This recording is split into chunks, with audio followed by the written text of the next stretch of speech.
Welcome to the video on logistic regression. So what is logistic regression?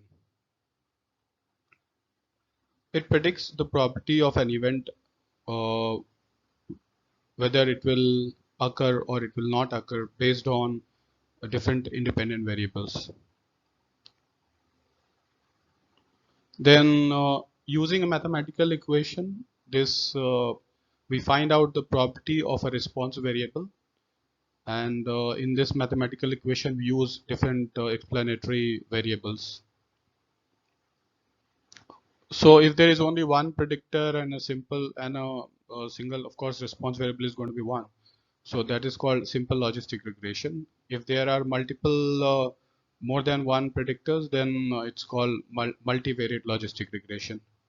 And there are also two types of logistic regression in the sense, depending on the number of classes. If there are only two classes in the response variable, it's called binary. If there are more than two classes, then they are called multi-class logistic regression. So let's look at how it works. So this is called logit. We'll explain this later in detail, but just for time being, know that this equation is called logit in logistic regression. Although in linear regression this is the main equation, but here it is called logit. So, and this is called sigmoid function, actually 1 by 1 plus e to the power minus this logit. This is called sigmoid function, which gives us the probability of class 1 or success. If y is described in 1 in terms of 1 and 0, so this is the probability of y as 1, and 1 minus p will be the probability of y as 0. E is exponentially is this is the value of E, 2.718281828459. So this gives us the probability, as we just discussed. P gives us the probability of class 1. So, and the probability varies from 0 to 1. So what is the idea behind logistic regression? Let's look at some example here. I've just created two independent variables with random values, and this is the dependent variable. So basically, based on age and income of a person, we are trying to find out whether this person is going to default in terms of loan or whatever just a simple example. So when you plot this data, what you get is they get divided between two based on this. Is like, so one region has all the plus, others one have got all the triangle. So anyway, this is the plot function we already discussed. So if you want to plot like this kind of data and divide the data into two regions based on this response variable. So these two are independent variables, age, income. PCH is basically the shape of these dot points. So default and just plus 2. So what it will do is either plus 1 or plus 2, whatever you like, because if you put this default, then for 0 it won't plot anything. So it will, for this default plus 2 will make all the 2 as 3 and all the 0 as 2. And for color also we can do the same, you can use the same technique, and this is how we plot. So this is the function GLM in R, which is used for logistic regression, and family is binomial because there are only two classes. If they are multi classes, then we use something else. So default is our response variable, and age and income are independent variables. So see what it does. So here is the formula which we get, and so again it's regression again, just like linear regression. What we are trying to estimate is the coefficient of independent variable. This is what it has done. So if you use the predict function, this is how you put this inside predict function, you write the model name, which is LR here, and type is response, because we want to get the result in the form of probability. So probability will be from 0 to 1. So I've just assigned this to P, and put this sign that is 0.5. So any value greater than 0.5 will get trues, and less than 0.5 will be false. So, and then multiply this, because this will give trues and false. We want in zeros and ones. So multiply by 1, so it becomes 0 and 1. So this is what These are the values we are getting. So actually it's a very small data set, so you don't expect a good result, although because don't think just because this is matching with this so it's a good model. There are some issues here, but just to explain the idea, I'm using this small data. If you see all the data, all the predicted values and original values are almost same. So what are the benefits of logistic regression? So LRM, again short form logistic regression model, can help businesses make predictions about certain outcomes, whether the deals will go through or not go through based on different parameters. It can also predict whether a customer is a fraud or a genuine, for insurance companies or banks and stuff. Then it can also predict whether a machine needs maintenance. For example, if a company is dealing with a machine, or for example, in airlines, where they inspect the machine that they're using, like engine or different kind of stuff. So it can, based on different parameters, it can predict whether the machine is fine or it needs maintenance, yes or no, that kind of answer. And it can predict like defaulters, fraudulent cases, and all that in insurance, banks, and credit card companies. So examples are whether loan applicant would default based on parameters like variables like age, gender, salary, credit history, and stuff. Another example is the donor, whether donor will donate or not based on demographic data such as age, gender, income, education stuff. Whether a machine would fail during the process based on vibration, sound, fuel consumption, and heating. Then whether a flight would be delayed based on distance, airport, weather, and all that. So then whether an insurance claim is fraudulent. Let's say somebody has applied, you know, filed for claim, submitted application. So based on the information provided in application form, one can know using this logistic regression model building whether this application is fraudulent or genuine case. So what is cutoff? We'll see that. So following the steps for classifying records. So what we do is first we set up a cutoff. For example, to what is cutoff basically when we are our predictive models predict probabilities like point from between point 0 to 1. So so how do we decide whether it is a success or failure, whether class 1 or 2? Because our model is only giving us values in terms of probability. So depending on the domain expert, we will know what is the threshold value. If it is zero point 0.4, then any value between zero point 0.4 and 1 would be classified as 1, and below zero point 0.4 would be classified as 0. That is what it means. So first we set up the cutoff value depending on the industry, and then compute the probability for each record using our model. And then based on cutoff, classify the record. So here is the example, what I just explained. If the cutoff is set at 0.5, then any value that our model predicts, greater than or equal to zero point 0.5 is classified as class 1, less than zero point 0.5 classified as 0. Then usually error rate is low for cutoff 0.5. This is the ideal cutoff for in general, but again, as I said, depending on industry and domain expert, we can change this. So in cases where one class is more important, then what we do is either we increase or decrease the cutoff. So for example, even at the cost of higher error. So what it means is, let's say in fraudulent, when we are in the loan company, like so they will build a model which predicts whether this prospective customer is going to be defaulter or not. So if the company is very conservative, they don't want to take risk, then they will set this value cutoff at very low, maybe 0.3, maybe 0.2. No, even if it probably shows the 0.2% that he's going to be or 20% is going to be defaulter, then we don't want to give him a loan, so these are the different plots you see here for cutoff. So this is the model, this is by borderline, right, between this and this. So if this is like positive, this is negative, so this is a borderline, 0 and 1. Then here it is like so cutoff has been set up at more than zero point 0.5, where the company is very conservative, don't want to take risk. Anything falling below this, they will just not issue the loan. So that is what it is. Here again, the company is willing to take risk, so they set the cutoff very low. So again, it depends, like how you're dealing with it. So number of correct and incorrect prediction. So what we can do to evaluate a model, whether a model is performing well or not, there are different techniques. One is called confusion matrix. It is basically, this is the matrix. So these are the actual classes, okay? So 1 and 0, and this is the predicted classes. So what our model has predicted and what is the original data. So you see the original, as per original data, the class, this 2001 is positive, 85 is also positive, class 1. And so these two together is our class 1, and these two together are class 2, that is 0. But predicted classes are like this. These two together are class 1, and these two together are class 2 or 0, you know.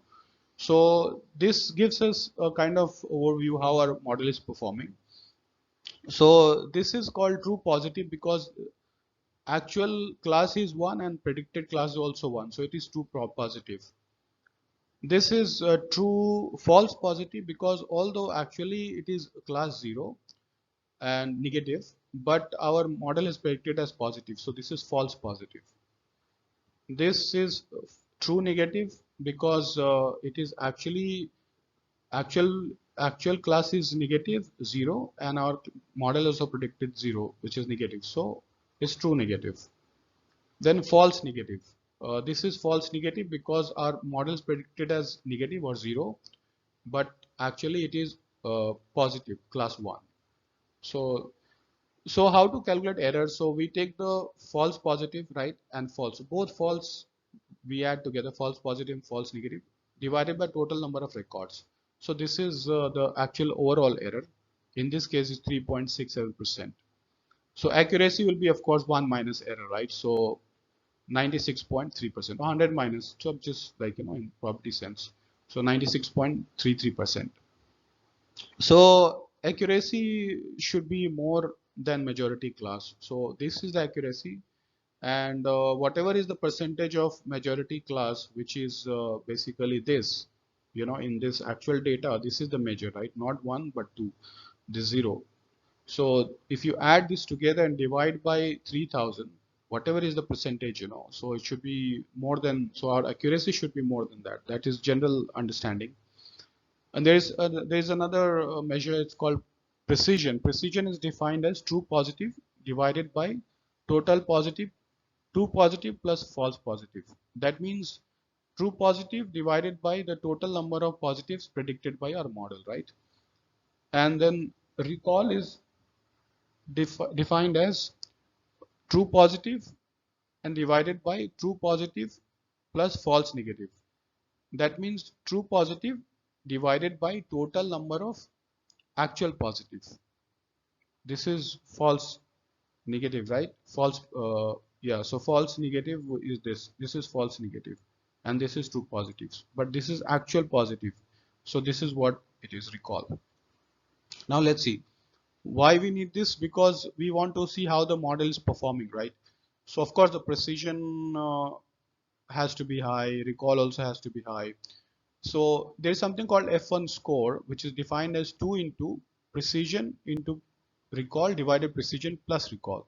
This is one of the best measures to know how the model is performing. If the F1 score is higher, the model is better. That's what it means. Now there is another, we are basically going through different ways to see how our model is performing. So there is something called ROC curve. So ROC curves is basically plotted based on false positive rate and true positive rate. So this is how it looks. So this is your false positive rate and this is your true positive rate. And what we do is we keep changing the cutoff values, right? So for each cutoff value, our true positive rate and false positive rate will keep changing, right? Because true positive, false positive, that uh, confusion matrix will keep changing for each cutoff value. So, and that's how for each cutoff value we'll get different values for these two, and we plot this graph here. So plot the curve, and the area should be below, be greater than 0.7. So whatever cutoff we are selecting, you know, so let's say I want to select a cutoff which gives me this much true positive and false. So the area inside the curve should be at least more than 0.7. And how do you get the area? Of course, you have to do the calculation. And then training and test data should nearly have the same area under the curve. So when we pick up a cutoff value, and when we build the model and then we decide on cutoff value, and then we see how the model is performed in training data and test data. So both should give us the almost similar uh, area under the curve, So this is also important. So cutoff is the best, which maximizes true positive and minimizes false negative, right? False positive rate, right? Because we don't want false positive, we want true positive and true negatives. So sampling, what we do is, in a data set, we may have two classes, while one class may have very few records and the other class have very high records like zeros and ones. So let's say if there are 500 data points or records in a data set, then we may have like 450 ones or 480 ones and only 20 zeros. So that can become a problem when we build a model. The model may not perform if it predicts all as one. Then if you look at the accuracy, it has high accuracy, but then it's predicting all one. So what we do is we when we create the training set from the data set, we divide zeros and one in the 50-50 ratio. And how we do that? We reuse the records which have like less zeros, right? So in our data set we have ones and zeros, while ones are like 480, let's say, in the record of 500 data set, and only 20 rows have got zeros. So we will have to reuse that records which have got zeros, replace them and repeat them, copy paste basically. So we copy as many as possible in order to reach this 50-50 ratio. So in our training data set, we will have 50% ones and 50% zeros. That's what it means. So then we train the model, but in the test data, uh, we create the test data in such a way that it has the same ratio of both the classes as in the original data to see whether how the model is performing. Sometimes when misclassifying a class has higher cost, then also we do the oversampling. So what we did here is like basically oversampling, using this zeros more number of times, although repeating the same value or copying the same value. That's called oversampling. So this is another way of model evaluation. This is called likelihood ratio. So just like R square in linear regression, it measures the overall significance of the model. So how does it happen? Basically, what we do is there's something called residual deviance. So we take this value of null model. Null model means it has no variable, only the intercept or the bias term, and then we take this residual deviance of model with predictors, and we take the difference of these two parameters, this parameter from both the models, and that's how we calculate this. So what is deviance basically? Deviance is basically measures of goodness of fit, and the value varies from 0 to infinity. The smaller the value, the better it is. Unlike R square. In R square varies from 0 to 1, and higher the value is better. But here, the lower the value of deviance, the better the performance of the model. Although there is no acceptable threshold, we cannot say if the values are nearby 10 or close to 10, then it's a better model. There's nothing like that. So what we do is basically deviance should be lower for saturated model compared to that of null model. So our reference point becomes the null model itself. We see the residual deviance of null model, and when we build the model with predictors, we see if the deviance is getting reduced, it is getting lowered, then our model is performing better.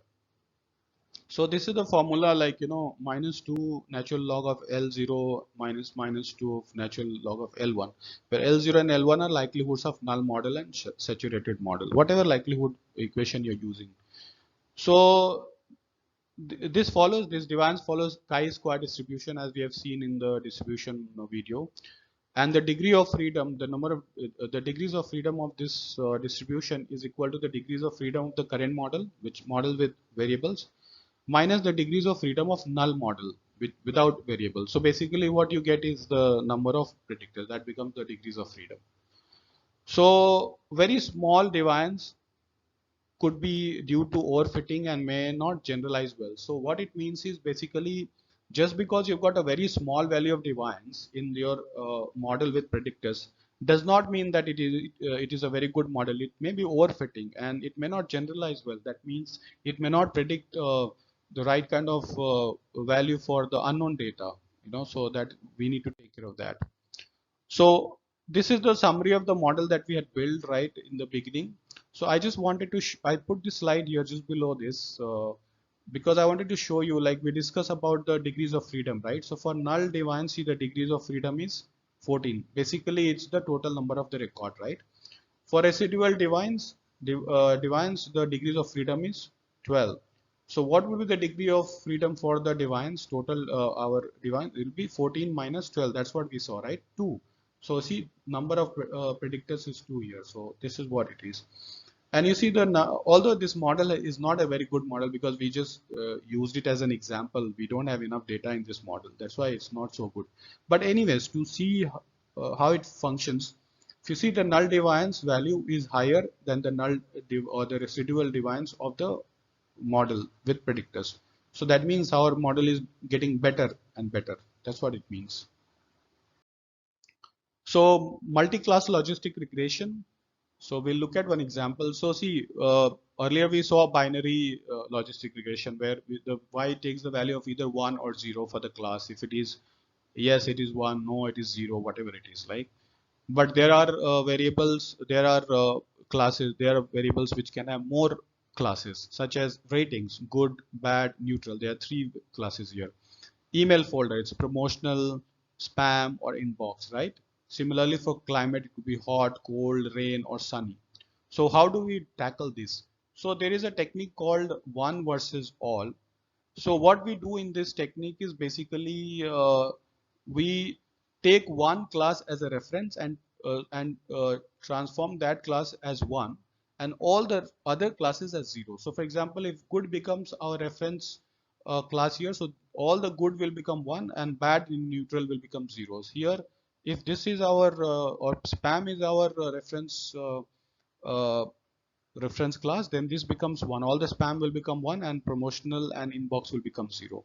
And we repeat the process. It's not that we just leave it at that. Then in the next iteration, this becomes our reference and this becomes one and these two become zero. The next iteration, this becomes one and these two become zero. This is how we do in this. So for each class, we would build a single model. So for K mod, there will be K models for K classes. If there are K classes, there will be K models. So a class is a set to one, and a class is set to one, and the rest K minus one are set to zero, as we just discussed, right? One versus all. This is what we do, and we repeat this process for each class. So this is the formula for the reference class. So you calculate probability of reference class, and this is the formula for your the rest of the classes, right? So we get the probability for one and then probability for k. So here k varies from 2 to g, right? This because this becomes our reference class. So for the rest of the class we use this formula. So it's little you can go through it. You can pause the video and you can look at this formula and understand what it is. So there'll be, since there are g number of classes, so there'll be g minus 1 coefficients for each predictor, including intercept, including that the bias term, right? So there'll be total n plus 1 into g minus 1 coefficient. So g is the total number of class and n is the total number of variables, right? Independent variables. Now what are odds and logits? We'll look at that. So this is how we defined our probability function, right? This is called sigmoid function basically, where the value of e is this. So what it gives us is the probability of success, right? If we look at the binary classification, so we look at it in terms of success and failure, right? So what is the probability of success of getting it as one or failure, getting it zero? So P is equal to the probability of success one. So 1 minus P would become the probability of failure. So odd is defined as probability of success divided by probability of failure. So P by 1 minus P.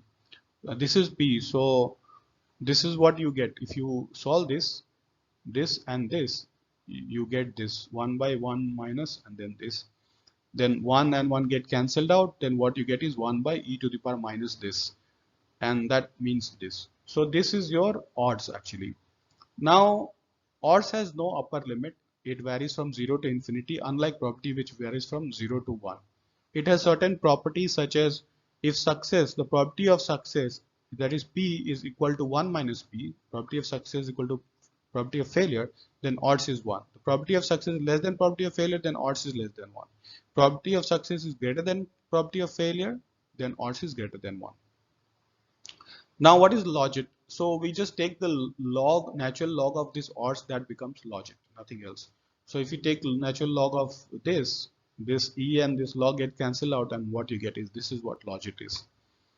So it also has some properties like if odds is equal to 1, then logit is also equal to 1. If odds is less than 1, then logit is less than 0. If odds is greater than 1, then logit is greater than 0. That's what it means. So we look at binomial distribution. See, logistic regression or binary distribution, they follow binomial distribution, right? So likelihood equation for binomial distribution is this p to the power y into 1 minus p to the power 1 minus y for all the records of m. And we know that p is the probability of success, right? 1 minus p is the probability of failure. Y takes the value of 0 or 1. 1 is success, 0 is failure. So 1 minus 0. So if y is 1, then this 1 minus 1 becomes 0. So this becomes 1. So what we get is the probability of success, right? If y is equal to 0, then this becomes 0. So this whole value becomes 1 and this becomes 1 minus p. So we get the probability of failure. This is how we explain.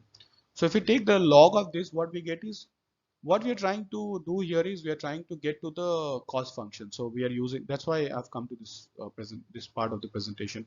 So if you take the log of this entire thing, what happens is the power comes this side, right? So y into log p plus 1 minus y into log 1 minus p. This is what, if you take the log likelihood of this equation.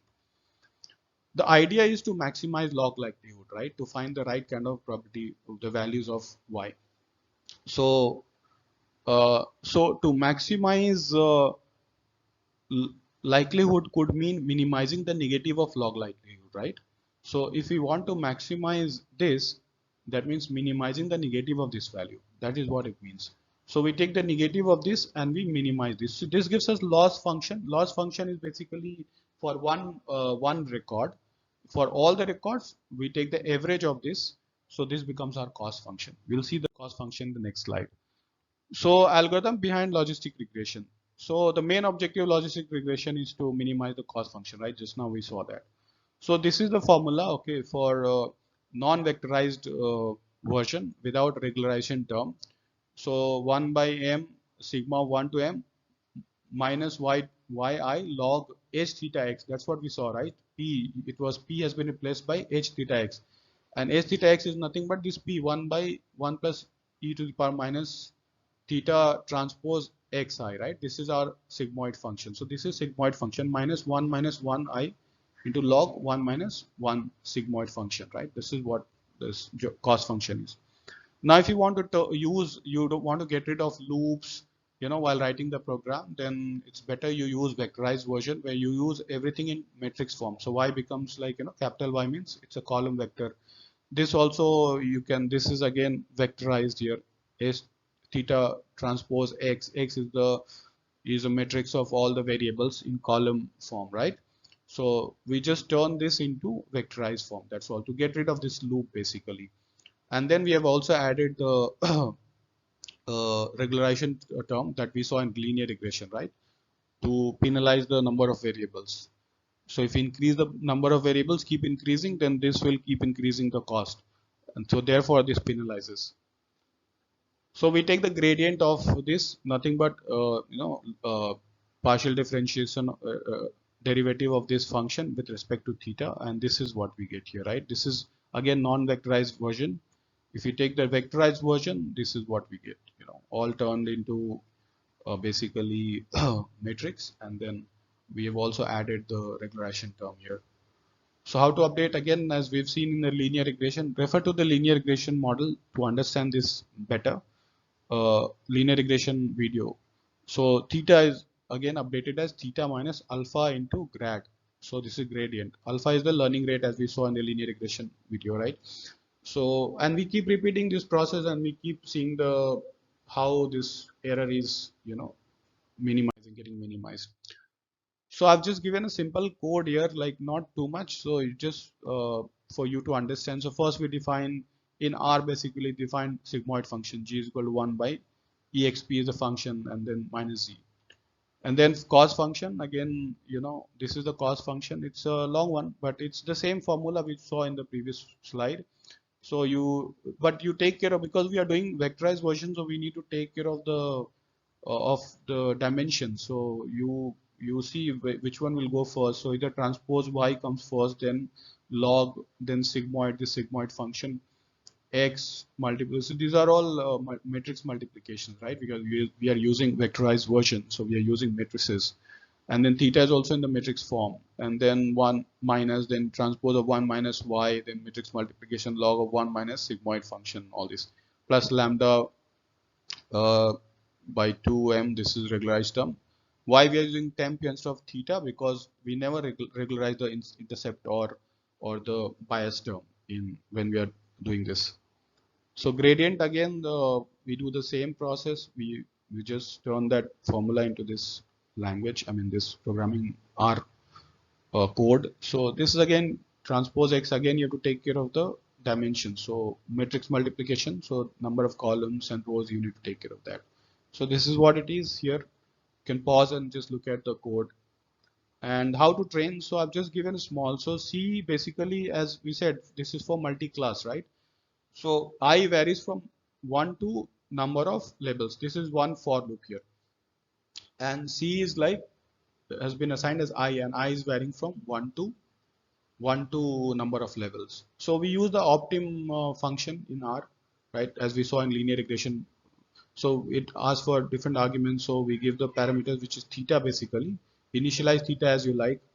And then function is, it asks for cos function and gradient function. Method BFG is x value and y value. So we turn this y into as dot integer, because we are assigning it is, we are equating all the class 1. So first class into C value. So C will be, in the beginning, it will be C will be 1, right? So all the classes which are 1 in the label 1, the first label will turn into 1 and the others will turn into zeros. That's what it will do. So this will give us a result in trues and false. So dot as dot integer will turn this into ones and zeros, right? And we keep repeating this process for all the levels, right? Because it's 1 versus all. And then we, at the end, we get theta value and all theta, because then we have different thetas, right? Different sets of theta. It's not like one set of theta, because for each class we have different set of thetas. So thank you so much for your patience. I hope you like this video and you found it valuable. I know that I'm not going too much into details. I'm just giving you the overall picture to give you the basics, and then from you definitely need to do a lot of research on your own, because that's how you become good data scientist, by doing research. So all these topics, it will give you the basic, and then you build upon that. You go online, search for all those values, what they mean, how to define cost function and stuff, how to write code on all that. So this is giving you just an overall picture, and then you, based on this, you build your foundation. This is the foundation, so build more knowledge on based on that.